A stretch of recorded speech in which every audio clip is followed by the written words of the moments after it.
Welcome to the writing section, Summarize Text, the introduction.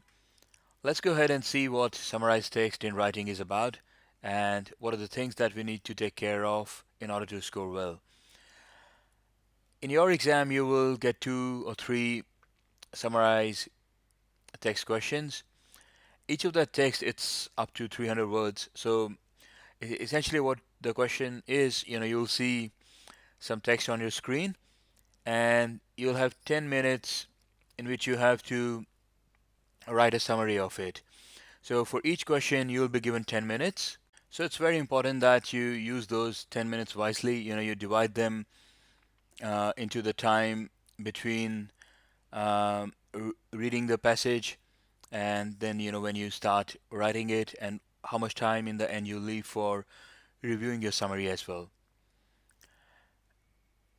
So this is what the screen will look like. At the top, you'll have your question, then you'll have some text, and then a text box, where you will put in your summary response. And at the bottom, you'll see the word count and also a timer.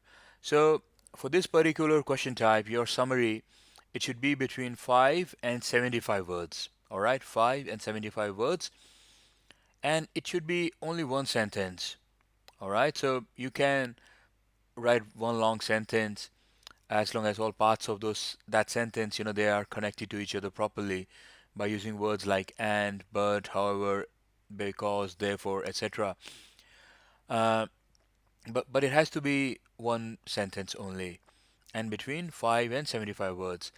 And then the timer, it will, you know, show you the time that's remaining. So the countdown starts from 10 minutes.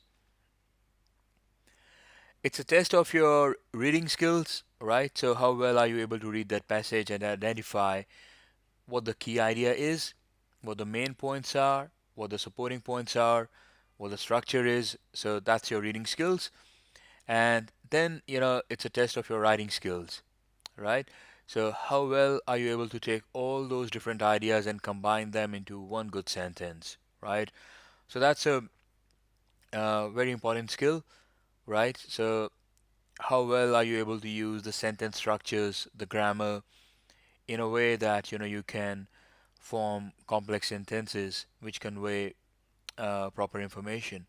So that's a very important skill, and that's tested in this type of question.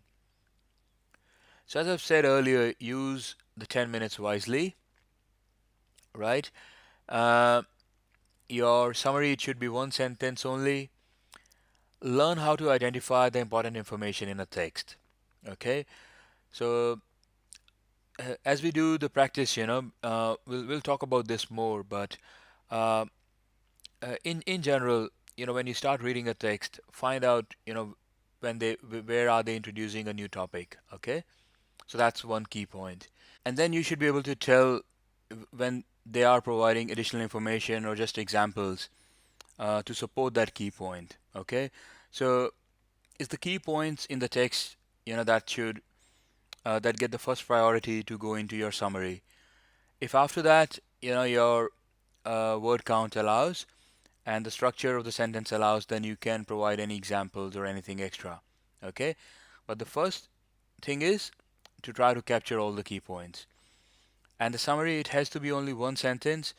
So that's why usually what happens, you'll end up making like a complex sentence, a longer sentence, and therefore it's important you connect all parts of the sentence properly. So if the first part of the sentence is a cause and the second part is an effect, then you can use words like because of this happened, or this happened, therefore happened. So you should be able to use those proper connecting words in between to connect different parts of the sentence. If there are different ideas, you can use words. You can use a word like and, condition, etc. You can use a but. So you should be able to connect those sentences properly. All right. And the other thing, between 5 to 75 words, that's very important. If and this is very important point, if you write more than one sentence, you'll not get any mark at all. Okay, they just won't score it. And if you type your whole sentence in all capital letters. So some people do that. They think, it's easier to type in all capital letters. If you do that, then also you'll not get any mark. Okay, so use proper uh, punctuation. Only one sentence, pull a full stop at the end of the sentence. Begin the sentence with a capital letter, and don't use, all uppercase, all capital letters throughout the sentence. All right, so those are the key points. And with that, you are now ready to start practicing. Please go to practice number 1. All the best.